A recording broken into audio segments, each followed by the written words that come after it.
Kali ini kita akan membahas pengertian software komputer secara mendetail ya, bersama saya Arizal Firmansyah, pendiri Yayasan IDM, dan materi ini bisa Anda simak di website blog kita di yayasanidm.blogspot.com kategori pendidikan komputer. Nah, jadi buat Anda semua yang penasaran nih tentang pengertian software secara mendetail, simak yuk bareng-bareng. Ya, jadi ini ilustrasinya seperti ini ya. Dan software itu atau perangkat lunak adalah program komputer termasuk berbagai data yang semuanya bisa dibaca dan ditulis oleh komputer. Jadi kalau bisa saya sampaikan di sini ya, software ini bisa dikatakan bahasa Indonesia kan perangkat lunak. Nah, perangkat lunak ini bukan jelly, bukan tepung, bukan apa yang lunak-lunak itu, bukan ya. Jadi perangkat lunak dalam ini adalah lawan kata dari hardware atau perangkat keras. Nah, perangkat lunak di sini dalam hal ini adalah program komputer, jadi sesuatu yang bersifat maya atau tidak bisa dipegang, nggak bisa disentuh, tapi bisa dilihat melalui layar monitor. Nah, jadi kayak gini, misalnya Anda melihat sekarang ada video ini. Video ini juga sebenarnya bagian dari software ya, yang merupakan data video. Ya, data itu termasuk software sebenarnya ya. Jadi data video yang terupload di hosting internet. Nah, seperti itu yang bisa Anda lihat sekarang. Jadi semuanya program-program yang Anda buka, aplikasi itu ya, itu semuanya software sebenarnya yang tertanam di perangkat Anda. Sebut saja kalau misalnya komputer ya, tertanam di komputer gitu ya. Gitu. Jadi ada beberapa jenis software, ini bisa kita bagi menjadi 4 ini ya. Yang pertama ada firmware. Ya, itu juga software. Kemudian ada OS, operating system. Kemudian yang ketiga ada software aplikasi, dan yang keempat ada malware. Termasuk yang kelima sebenarnya data. Nah, kalau data kan semuanya udah paham. Jadi nggak perlu saya tulis di sini, nggak perlu saya jelaskan. Tapi data itu juga termasuk bagian dari software sebenarnya. Ya, oke. Jadi kita bahas dulu firmware.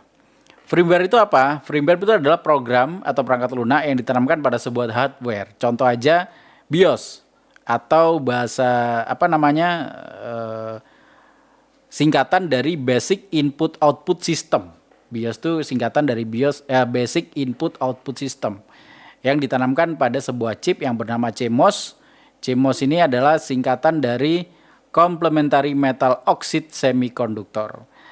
Nah, jadi ada sebuah chip bernama CMOS, itu ditanamkan BIOS, ya, Basic Input Output System. Ya, BIOS-nya ini adalah firmware, ya, yang dia bertugas untuk mengatur sistem input output yang ada di komputer untuk dikenalkan kepada software selanjutnya, yaitu OS, gitu ya.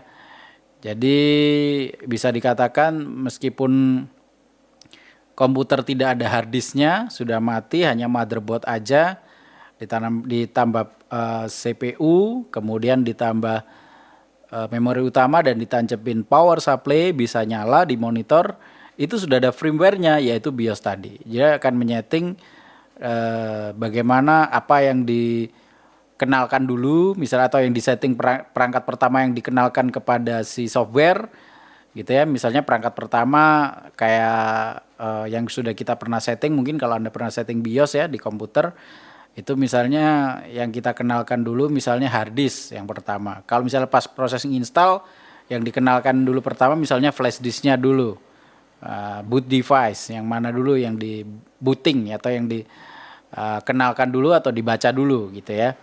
Nah, lalu misalnya selain itu juga men-setting berbagai fungsi-fungsi dari motherboard dan yang didukung oleh perangkat-perangkat piranti lainnya seperti CPU dan sebagainya. Misalnya CPU mensupport, di situ ada teknologi-teknologi tambahan ya kayak overclocking dan lain sebagainya. Itu juga disetting di BIOS karena ada settingan di situ ya yang mengaktifkan fasilitas-fasilitas yang ada di CPU-nya maupun fasilitas yang lain, misalnya memori utama ingin berfungsi dual channel atau quad channel. Nah, itu semuanya disetting oleh BIOS ya. Oke. Nah, sekarang yang selanjutnya setelah firmware. Tadi BIOS itu salah satu contoh ya. Selain BIOS sebenarnya banyak ya firmware kayak ditanamkan di berbagai hardware yang lain ya. Seperti di router, kemudian di software apa yang lain gitu ya. Router juga ada yang sampai ada OS-nya juga ada. Router yang ada OS-nya yaitu MikroTik itu. Tapi di situ juga ada firmware-nya ya. Gitu. Oke. Jadi software OS. Sekarang kita membahas OS nih, operating system atau sistem operasi. Adalah program atau perangkat lunak yang berjalan pertama dalam komputer setelah program boot. OS berfungsi mengelola semua program aplikasi lain di dalam komputer. Nah, jadi program booting ini bisa saja dari firmware yang udah ditanamkan tadi ya, misalnya kalau di komputer ada BIOS tuh tadi ya, kemudian program boot udah dikenalkan kepada si penyimpan utama atau storage ya, di situ misalnya hard disk atau SSD. Nah, di situ tersimpan OS-nya. Operating system biasa diinstal di situ karena membutuhkan space ukuran data yang lebih besar.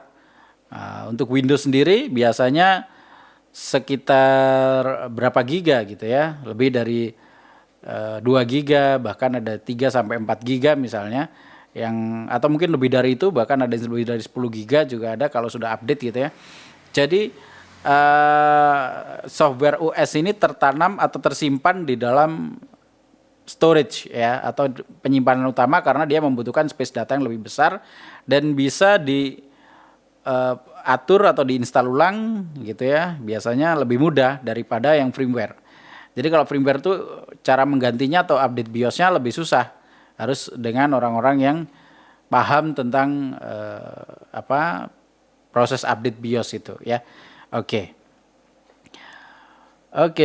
jadi ini contoh dari OS. Ada Windows, ini OS buatan perusahaan Microsoft. Kemudian ada Mac OS, OS buatan perusahaan Apple.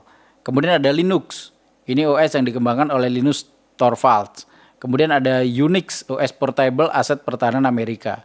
Ada Chrome OS, OS buatan perusahaan Google. Ada BeOS, OS buatan perusahaan B. Nah, jadi ini contoh-contoh dari software OS ya.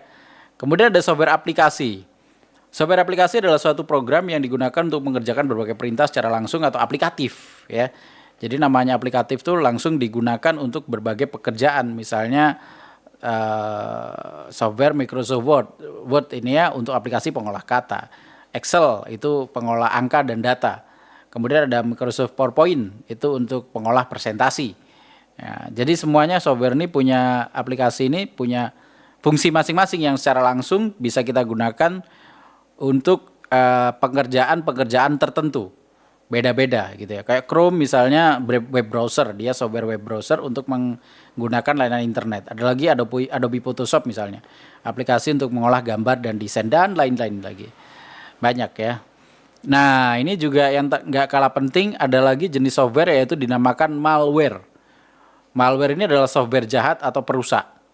Ya, contohnya ada virus, pengacur data, ada Trojan horse, perusak atau pencuri data, ada rootkit, perangkat lunak berbahaya yang disembunyikan secara profesional, ada ransomware, perusak yang meminta tebusan untuk mengembalikan apa yang dirusak atau dicuri dan lain-lain.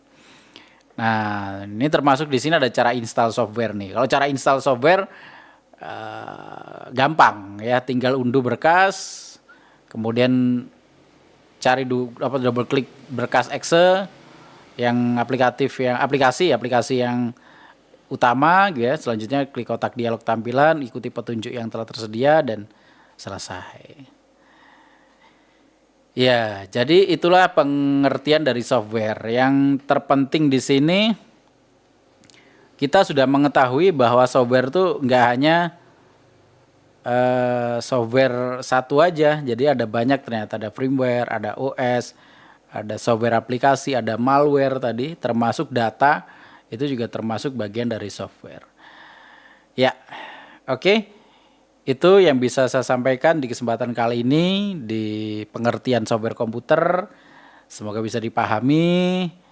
Jangan lupa untuk dukung terus channel kami bergerak dalam bidang pendidikan di bidang komputer ya. Ada channel Arizal Firmansyah, ada juga channel Yayasan IDM atau Yayasan Indonesia Digital Merdeka. Silakan di-subscribe untuk mendukung kami dalam berbagi ilmu di media sosial. Oke, terima kasih. Wassalamualaikum warahmatullahi wabarakatuh.